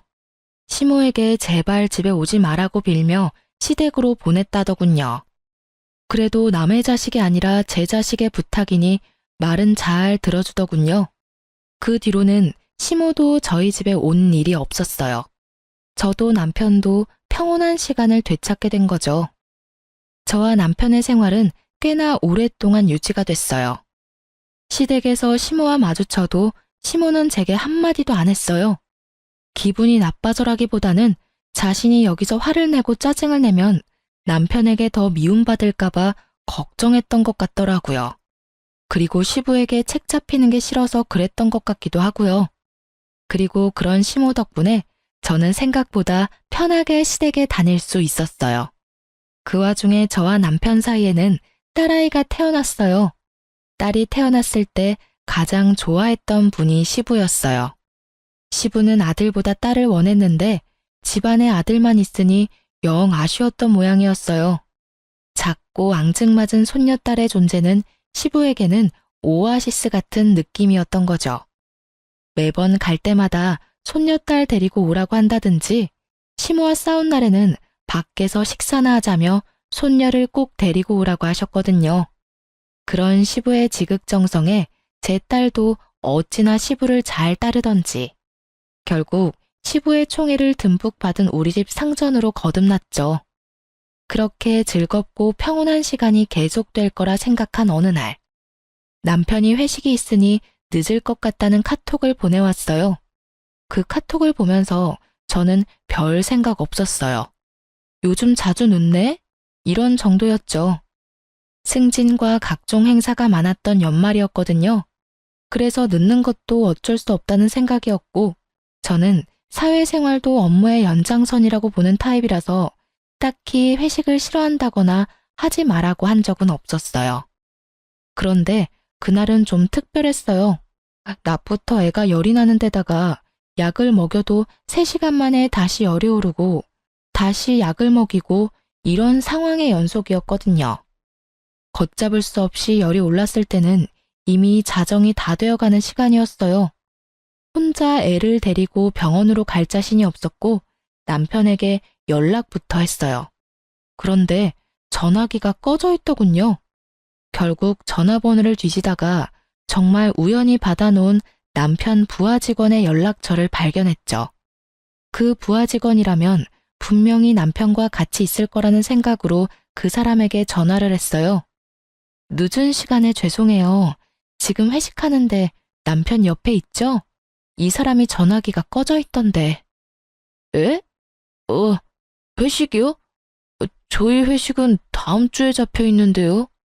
그 말에 제 머릿속에는 경고음이 들리는 것 같았어요. 거짓말, 그리고 외박. 이 조합으로 생각나는 건 단 하나뿐이었어요. 어떤 여자라도 생각날 수밖에 없는 단어. 아닐 거라고 믿고 싶은 남편의 외도, 그거였어요. 머릿속이 복잡하고 열이 오르기 시작했지만 지금은 그것보다 더 중요한 일이 있었어요. 아픈 아이를 병원에 데리고 가는 거요. 저는 이를 악물고 애를 데리고 병원으로 향했어요. 아이는 요로 감염이었고 다행히 항생제 투여 후 열이 줄어들고 있었어요. 그리고 그 다음날 아침 8시에 남편에게 전화가 오더군요. 저는 입원한 아이 손을 잡고 있다가 남편의 전화를 받았어요. 당신 도대체 어디야? 애는 어디다 맡겨두고 외박이냐고. 지금 당신이 나한테 그런 말을 할 자격이 있어? 어제 애 아파서 응급실 왔거든? 당신한테 전화했는데 전화기는 꺼져 있더라? 회식이라고 했지? 그런데 왜 당신 부하 직원은 회식이 이번 주에 없다고 했을까? 솔직하게 불어. 나한테 회식한다고 속이고 어디 갔었어? 회식도 아니었는데 도대체 어디서 뭘 하느라 늦었냐고. 애 아플 때는 옆에 없는 놈이 애 아빠가 맡기는 해? 뭐? 애가 어디가 아픈데? 입원한 병원이 어디야? 내가 묻는 말에 대답이나 해. 너 나 속이고 외박하고 뭐 했어? 나 몰래 바람 피니? 애가 이렇게 어린데 설마 바람 피는 건 아니지? 그럼 어제 그건 당신이 싫어하는 친구 만나러 간다고 당신한테 거짓말한 거야. 외도 같은 건 아니고 당신이 싫어하던 그 친구 있잖아. 매번 동업하라는 친구. 정말 미안해 여보. 제가 무슨 말을 해도 남편은 미안하다고만 하더군요. 그리고 절대로 외도가 아니라고 했고요. 남편의 친구 중에 제가 싫어하는 친구가 있긴 했어요. 사기꾼 같은 놈이 하나 있었는데 그 놈이 보자고 한다고 남편이 외박을 한다? 그건 아니라고 생각했어요. 남편도 그 친구를 곤란해하는 게 눈에 보여서 제가 남편 대신 그 친구 못 만나도록 못 박은 거거든요. 그 친구한테 제 핑계대고 피하라고. 그러니 그런 친구 때문에 외박을 할 리가 절대 없어요. 저는 남편의 사과를 받아들이는 척 하면서 남편 차 조수석 뒤에 녹음기를 넣어뒀어요. 아니면 다행이고 만약 맞다면 족쳐야 하니까요. 그리고 저는 남편 놈의 더러운 거짓말을 다시 알게 됐죠. 차 안에 놔둔 녹음기에 남편의 전화 내용이 고스란히 녹음됐거든요. 여자와 함께 만나 대화하는 내용뿐만 아니라 와이프에게 들켰으니 이제 만나는 거 조심해서 만나자는 내용도 있었어요. 그 대화 내용을 듣는데 얼마나 웃겼는지 아세요? 두 사람이서 절대로 들키지 않을 계획을 열심히 짜더군요. 폰 들키는 거 대비한 세컨폰 만드는 것부터 세컨폰 숨겨뒀을 때는 네이버 블로그 댓글창을 이용해 대화하자고요.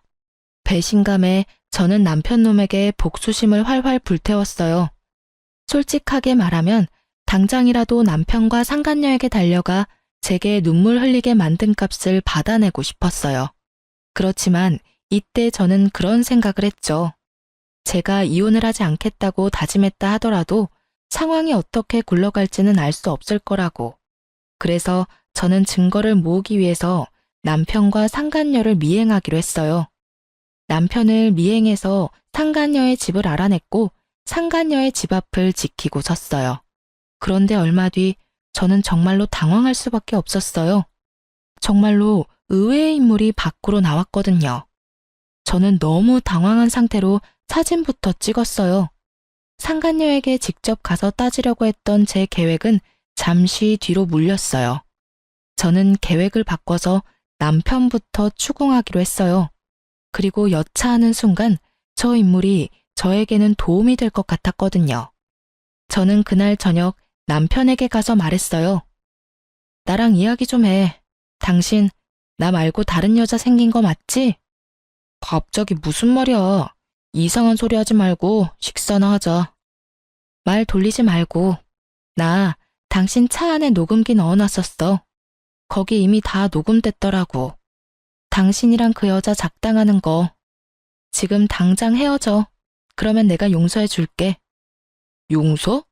야, 네가 뭔데 날 용서하고 말고 해. 진짜 어이가 없어서. 내가 바람을 피든 말든 당신이 뭔 상관인데? 나도 당신처럼 성질 더러운 여자랑 사는 거 싫어. 그 성질 더러운 여자 싫으면 결혼은 왜 하자고 그랬어? 그리고 처음부터 내가 성질이 더러웠어? 너랑 네 엄마한테 그만큼 당하는데 성질이 안 더러워지는 게 이상하지. 그래서 어쩔 건데? 나랑 이혼이라도 하겠다는 거야? 이혼이 별거야? 서로 싫어지면 헤어지는 게 맞는 거지. 그래, 헤어져. 헤어지고 나도 좀 편하게 살아보자. 솔직하게 말해서 너 우리 엄마한테 예의 없이 구는 것도 얼마나 열받았는지 알기는 해? 그 여자는 당신처럼 이렇게 아나무인인 사람이 아니야. 상간녀를 두둔하는 말을 하며 남편놈이 실컷 짓거리더군요. 제 무덤 파는 줄 모르고 열심히 파서 묻히기 전에 한 번 더 물어봤어요. 그래서 이혼하겠다. 그 말이지? 그래, 이혼해 줄게. 내가 용서해 주겠다고 했는데도 굳이 지옥길로 알아서 걸어가겠다. 이 말이지? 제 말이 심상치 않음을 느꼈는지 남편놈이 잠깐 흠칫하더군요. 그렇지만 자기도 뱉은 말이 있으니 번복하지는 않더군요. 뭐든지 법대로 할 거야, 법대로. 그래, 그럼 이혼해 줄게. 아버님이랑 어머님한테 이야기하러 가자. 당신 바람나서 애랑 나 버리고 이혼하겠다고 이야기할게. 남편놈 얼굴이 새카맣게 변하더군요. 시아버지 밑에서 일하는 남편놈은 자기 딸이 시아버지의 마음을 얼마나 많이 사로잡았는지 잘 알고 있었거든요. 친권이랑 양육권은 안 줄 거야. 넌 나한테 주게 되어 있어. 이 이혼은 전적으로 다 네 탓이니까. 넌 바람을 폈고 너희 엄마는 나를 괴롭히고 내 친정을 모욕했지. 게다가 아이가 아플 때도 바람을 폈으니 애를 데려갈 자격이 있기나 하겠어? 제 말에 남편이 부들부들 떨더군요. 저는 남편놈을 강제로 시댁으로 끌고 가서 시부모에게 이혼 이야기를 꺼냈어요. 아버님, 어머님, 저희 이혼하기로 했어요. 제 말에 시모가 비웃으며 한마디 하더군요. 네, 그렇게 될 줄 알았어. 네가 잘나면 얼마나 잘났다고 시어머니 이겨먹고 잘 살 줄 알았어? 당신은 좀 가만히 있어. 며느라가 왜 갑자기 이혼을 하겠다고 하냐? 큰 문제가 아니면 다시 생각해보고. 이 사람이 바람을 폈어요, 아버님. 그 말에 시부가 찔끔 놀라더군요. 자기도 바람을 폈으니 말이죠. 그런데 제가 용서해 줄 테니 그 여자랑 인연 끊으라고 했는데 그럴 바엔 저랑 이혼하는 게 낫겠다고 하더라고요. 그래서 원하는 대로 이혼해주려고요. 전 분명히 기회를 줬어요. 그런데 그걸 거절한 건 남편이에요. 그럼 우리 손녀딸은? 제가 데려갈 거예요. 이 사람 아이 열이 펄펄 나서 병원 간 날에도 상간녀 만나느라 제 연락도 못 받은 인간이거든요. 그런 사람한테 양육권에 친권이 가당키는 해요? 으이구, 네가 잘했어야지. 왜 우리 아들 욕을 하고 그래? 오냐, 이혼해라. 누가 와도 너보다는 낫겠어. 호언장담하는 시모를 보며 저는 속으로 비웃어줬어요. 아무것도 모르는 저 할머니가 상간녀 정체를 알고도 저렇게 평온하겠나 싶었거든요. 확답을 듣고 나니 이 두 사람을 용서할 생각이 완전히 사라졌어요. 그렇게 저는 이혼을 하기로 하고 짐을 챙겨 아이와 함께 집을 나왔어요. 그리고 이혼 소송에 관해 이야기 나누자며 남편과 시부모를 가게로 데려왔어요. 시부모에게는 손녀를 마지막으로 볼 수 있게 해주겠다고 했죠. 그렇게 식당에서 저는 시부모와 남편에게 말했죠. 확실하게 이혼하기 전에 식사 한번 대접해드리고 싶었어요. 아가, 이혼은 다시 한 번 더 생각해보거라. 이 빚덩이 같은 것이 아버지 없이 살면 얼마나 힘들겠니? 당신은 왜 그런 말을 해요? 제가 뭐라고 그렇게 두둔하냐고요? 그리고 넌 뭐가 그렇게 매번 당당해? 식사 대접? 웃기고 앉았네. 네가 왜 우리한테 식사를 대접해? 뭔 꿍꿍이가 있으니까 불렀겠지. 우리 아들한테서 얼마나 뜯어먹을 작정이야? 말씀이 심하시네요. 뜯어먹기는 누가 누굴 뜯어먹어요? 그건 어머님이 곧 하시게 될 텐데요. 저의 말과 함께 방 밖에서 똑똑 노크 소리가 들렸어요. 손님이 오신 모양이네요. 애초부터 식사 자리는 6명으로 세팅이 되어 있었어요. 제가 상간녀를 불렀거든요. 어차피 하게 될 상견례 미리부터 시켜주려고요. 그리고 문이 열리고 들어선 사람들의 얼굴을 보고 시부모와 남편의 얼굴이 완전 경악으로 물들었어요. 인사들 하세요. 남편 상간녀랑 그 어머님이세요. 저 년이 왜 여기를 왜 와? 시모가 숨 넘어갈 듯 소리치고 있었어요. 그리고 시부는 아무 말도 못하고 눈만 질끈 감고 있었고요. 남편은 이 상황이 어이없는지 저한테 그러더군요. 당신 왜 이 사람 부른 거야? 어차피 나랑 이혼하고 저 여자랑 결혼할 거잖아. 미리 상견례 좀 시켜드리려고 불렀지. 그게 지금 말이라고? 남편 말이 끝나기도 전에 시모가 남편을 바라보며 잔뜩 화난 목소리로 물었어요. 아들, 너 설마 전년 딸년이랑 바람난 건 아니지? 에? 어머니, 무슨 말씀하시는 건지. 전년 저거 네 아버지 내연녀야 이놈아. 너 도대체 어디서 누구를 만나고 다닌 거야? 뭐라고요? 남편이 놀라서 상간녀를 바라보았고 상간녀도 몰랐는지 남편을 놀란 얼굴로 쳐다보더군요. 내가 전년 때문에 마음고생한 거 생각하면 네가 나한테 이러면 안 되지. 아들까지 전년 딸한테 놀아나고 지금 뭐 하는 짓들이야? 남편이고 아들이고 도움되는 것들이 없어? 아버지, 이게 대체 다 무슨 소리예요? 아버지가 바람 피운 상대가 정말로... 시부는 말이 없었고 시부의 내연녀도 말이 없었죠. 저는 남편에게 말했죠. 당신이 나랑 이혼하고 싶은 게 저 여자 때문이었잖아. 저 여자가 그렇게 좋다며? 그럼 둘이 결혼해. 할 수 있으면.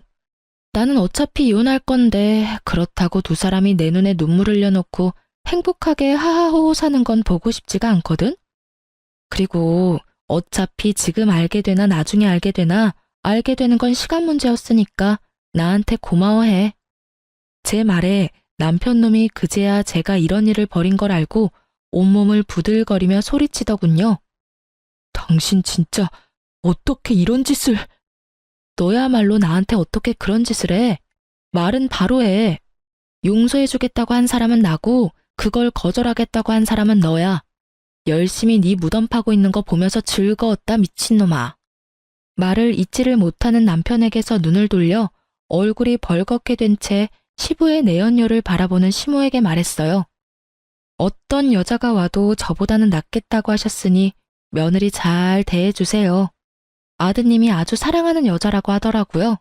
저랑은 다르게 싹싹하다던데. 그쪽 아들이 며느리 한번 잘 골라왔네요. 그쵸? 그리고 딸을 저리 키운 상간녀의 엄마에게도 잊지 않고 말해줬죠.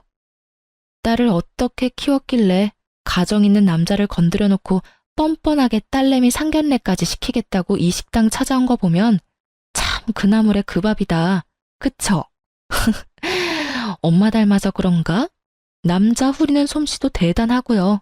하여튼 딸 한번 잘 키우셨네요. 다들 더 반갑게 인사하세요.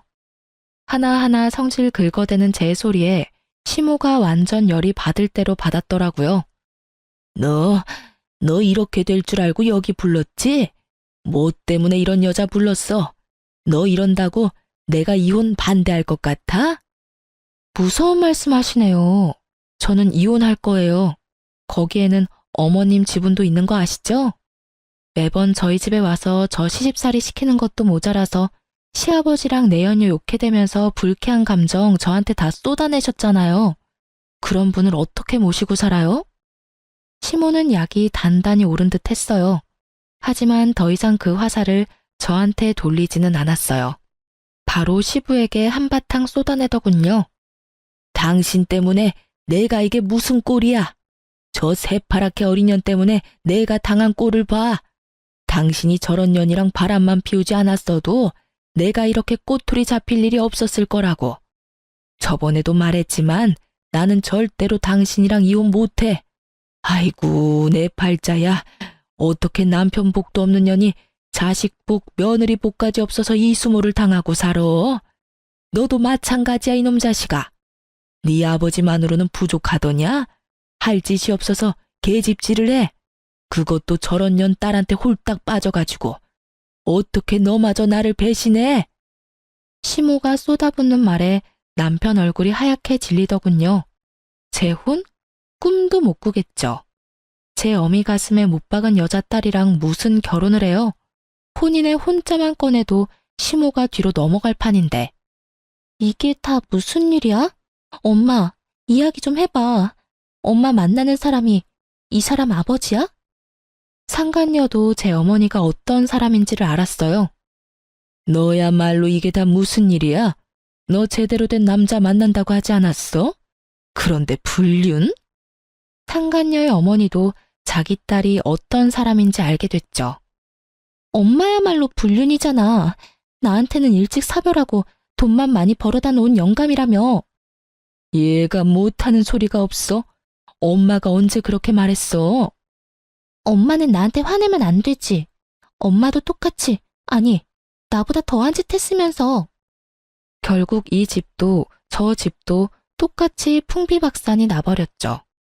그리고 그 와중에 웃는 건 저뿐이었고요. 정말 너무나 통쾌하기 짝이 없는 장면들이었어요. 상간녀와 남편의 행복한 미래는 이미 산산조각 났고 두 사람의 암울한 미래 앞에는 부모님들이 있었죠. 서로가 서로를 물고 뜯는 상황을 보며 저는 차분히 모든 걸 보고 있었어요. 그러게 남의 눈에 눈물 흘리게 만들면 자기 눈에는 피눈물 나는 거 미리 알았어야죠. 서로 물고 뜯다가 잠시 소강 상태가 되자 저는 그제야 가방에서 이혼 서류 꺼내 남편에게 던져줬어요. 이혼 서류야. 내가 작성할 건 이미 다 했고 나머지는 당신이 작성해서 내. 소송 때 보자. 아, 그리고 미리 축하해. 두 사람 행복하게 살았으면 좋겠네. 절대로 이루어질 수 없는 두 사람의 미래를 축하하며 저는 자리를 떠났습니다. 남은 사람들이야 신경 쓸 필요 있나요? 저도 제 감정 추스리기에 바쁜 사람인데 이 와중에 날 엿먹인 인간들을 위한 배려 같은 건 필요 없잖아요. 그렇게 이혼은 진행됐어요. 남편 놈도 그 상간녀를 포기하지 못한 듯 보였어요. 하긴 뜯어내면 뜯어낼수록 더 들러붙는 게 불륜 사이라고 하지 않던가요. 그렇지만 부모들이 그걸 바라지 않는데 두 사람이 그 뜻을 이룰 수는 없겠죠. 시모는 결국 그 일 이후로 완전 정신적인 타격을 받아서 정신과에 다니고 있다고 하더라고요. 시부의 배신 때문에 그렇게 열받아서 저한테 모든 걸 쏟아내던 시모였는데 결국 아들놈까지 자기를 배신하는 짓을 했으니 정신이 나만 나겠어요? 저 같아도 정신과 다닐 만큼 타격을 받았겠죠. 어떤 여자라도 저보다 낫겠다며 그렇게 호언장담을 하며 이혼하라고 떵떵거리더니 정작 이혼하고 나서 아들이 데려온 여자가 시부 내연녀의 딸이라니 게다가 얼마나 웃겨요? 남편 바람난 것 때문에 그렇게 열받은 사람이 아들 바람나서 며느리가 이혼하게 됐는데 잘 됐다며 이혼하라고 말하는 것 자체가 말이죠. 저 같으면 자기 아비랑 똑같은 짓 했다면서 냅다 두드려 패버렸을지도 모르는데 역시 남다른 정신세계를 가지고 있는 분이셨어요. 그리고 남편은 정말 웃겼어요. 이혼 소송 중에 시부와 남편 저 셋이 다시 만난 적이 있었거든요. 시부가 불러들인 거였어요. 시부가 저한테 그러더라고요. 너 정말로 이혼할 생각이냐? 나는 너희가 이혼하지 않았으면 좋겠다. 내가 아들에게 나쁜 영향을 줬다고는 생각하지만 그렇다고 아들이 잘못된 상대와 재혼하는 건 아니라고 생각하거든. 아버지, 저희 정말로 이혼할 거예요. 그리고 저는 이 사람보다 그 여자가 더 좋다고요. 아버지가 이해 좀 해주실 수 없어요? 안 된다면 절대로 안 돼. 그 여자 말고 다른 여자를 데려왔으면 또 모를까. 너는 그 여자가 어떤 여자인지 알면서도 나한테 재혼 이야기를 꺼내? 그리고 손녀딸이랑 며느리 다시 데려오지 않으면 너한테는 절대 상속 같은 건 없어. 알았어? 아버지, 잘못한 건 제가 아니라 아버지잖아요. 웃기시네. 아버님이 바람피는 건 잘못이고 네가 바람피는 건 잘못이 아닌 거야? 자기는 잘못한 거 하나도 없다는 식으로 이야기하네. 그러게 왜 바람을 펴? 당신이 바람만 안 폈어도 당신 처지가 이렇게 꼬이지는 않았겠지. 남편은 아무 말도 못하고 저만 노려보더군요.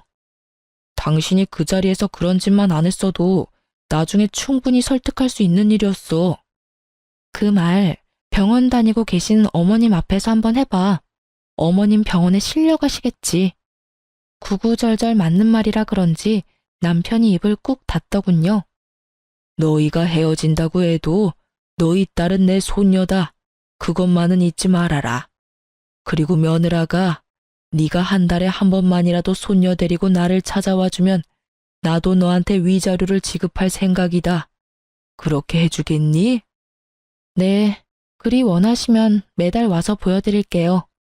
그 순간 위자료가 탐났다기보다는 아이에게서 든든한 보호자를 뺏을 수 없다는 생각 때문에 받아들인 제안이었는데 생각보다 더 큰 위자료를 주시더라고요.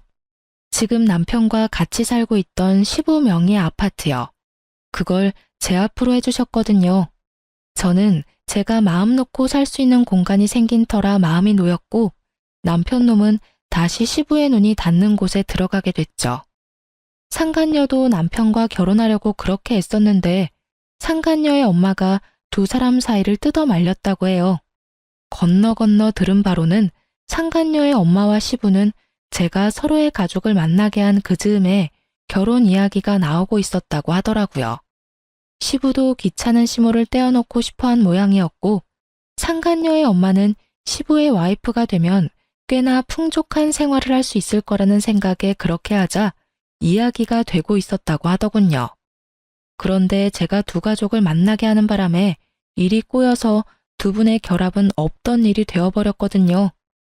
눈앞에 있던 커다란 고기가 사라진 상간녀의 엄마가 상간녀를 뜯어 말린 건 어쩔 수 없는 일이었던 거죠.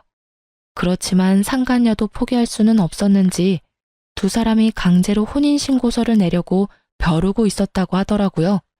전 남편이 저한테 그런 이야기를 했거든요. 너랑 이혼만 되면 바로 가서 혼인신고서 낼 거라고. 그런데 시부가 저와 남편을 불러 상속 안 해줄 거라는 이야기와 함께 저희가 살던 집을 제 명의로 돌려준 것을 상간녀가 알게 된 거죠. 상간녀는 상간녀대로 집도 저한테 빼앗기고 상속도 안 되는 남자를 데리고 있느니 다른 남자 찾는 게 더 빠르다는 생각을 한 것 같더라고요.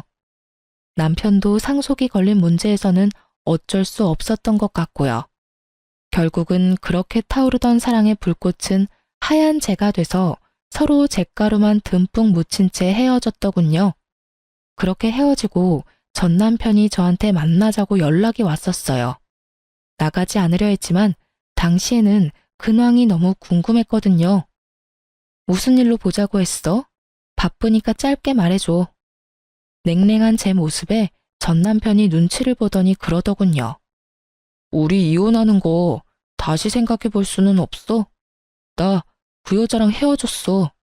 당신이 그 여자랑 헤어지면 용서해준다고 했잖아. 그건 이혼 전의 이야기지. 지금은 이미 이혼했잖아. 그런데 왜 내가 당신을 용서해줘야 해? 이혼으로 이미 다 끝난 일이야. 그 제안을 받아들이려면 그때 받아들였어야지. 왜 이제 와서 아쉬운 소리를 해? 내가 정말로 잘못했어. 그런 여자인지도 몰랐고. 아버지랑 그렇게 엮인 사이인지도 몰랐단 말이야. 솔직히 따지고 보면 나도 피해자인데. 그래. 근데 나한테 당신은 가해자야. 내 가슴에 비수 꽂고 다른 년이랑 바람난 전 남편. 그런 네가 왜 이제 와서 나한테 이러는지는 모르겠지만 너 나한테 재결합 요구하려는 거면 잘못했다가 아니라 미안하다고 먼저 사과를 했었어야지. 그리고 한 가지 확실하게 할게. 나는 한 번 바람핀 놈은 절대 못 믿어. 그러니까 앞으로 나한테 연락하지 마. 그 여자하고 잘 안 되니까 나한테 다시 슬금슬금 기어온 모양인데 나는 절대로 당신이랑 재결합 안 해. 내가 정신 나갔어? 미친놈이랑 다시 결혼 생활을 하게. 쓸데없는 말 하지 말고 양육비나 꼬박꼬박 보내. 안 보내면 아버님한테 이를 거야. 한 달에 한 번씩 아버님이랑 만나는 건 알지? 그러니까 하는 말이잖아. 우리 아버지는 만나면서 왜 나한테는 기회도 안 주는데? 한 번 정도는 용서해줘도 되잖아. 내가 여러 번 바람을 핀 것도 아니고 잠깐 딱 한 번 외도에 빠진 것 뿐인데 그걸 용서를 못한다고 하는 건 좀 아니지. 넌 한 번은 용서해야 하고 두 번은 용서하지 말라는 거야? 그런데 어쩌나? 당신이 한 번 바람 필지 두 번 바람 필지 누가 장담할 수 있는데? 나는 그 한 번이 싫은 거야. 이미 나한테서 맘 떠났는데 어떻게 그게 다시 돌아와? 절대 안 돌아와. 당신이 원하는 건 내가 아니라 시부의 돈이겠지. 앞으로 이런 이야기 할 거면 부르지 마. 서로 시간만 낭비하고 서로 다른 입장만 확인할 뿐이니까. 제 말에 변명을 필사적으로 늘어놓으려는 남편놈을 내버려 두고 나왔어요. 아시는 분들은 아실 텐데요. 제 생각에 바람은 습관이에요. 절대 안 한다 맹세해도 그런 상황이 오면 하게 되어 있거든요. 저런 제안은 빠르게 손절하는 게 정답이랍니다. 제가 아는 사람 중에는 바람 피는 남편 용서해줬다가 뒤통수 맞은 사람도 있거든요. 그리고 남편놈이 저한테 재결합을 이야기했지만 그게 제가 좋아서 이야기한 건 아니잖아요. 아무리 봐도 시부의 돈이 아까운 게 눈에 보이잖아요. 일이 꼬이지 않아서 시부가 재혼을 허락했다면 이놈이 저 앞에서 이렇게 아쉬운 소리를 할 리가 있겠어요? 사랑도 없는 결혼을 다시 시작할 필요가 없잖아요. 어떤 사람들은 상황이 잘 풀렸으니 그냥 받아주지 그랬냐고 물었죠. 그런데 그런 생각이 들었어요. 시부가 만약에 돌아가시고 나면 저 남자가 그때도 저를 와이프로 여길까 하는 생각이요. 애초에 돈 때문에 상간녀와 헤어진 남자인데 시부의 돈과 재산이 상속되면 당연히 다른 여자 만나는데 주저하지 않겠죠. 그리고 어떤 이유보다도 그 남자가 저를 여자로 보지 않는다는 점이 제일 컸어요. 그것만큼 비참한 게 없으니까요. 그래도 지금은 잘 살고 있으니까 이런 생각도 안 하고 살아요. 떨쳐내는 게 힘들었지만 지금은 그때의 일에 묶여있지는 않으니까요. 쓰다 보니 길어졌네요. 제 사연 들어주셔서 감사합니다. 아, 저에게 응원의 한마디 댓글로 써주시면 더욱 감사할 것 같아요. 여러분, 좋은 하루 되세요.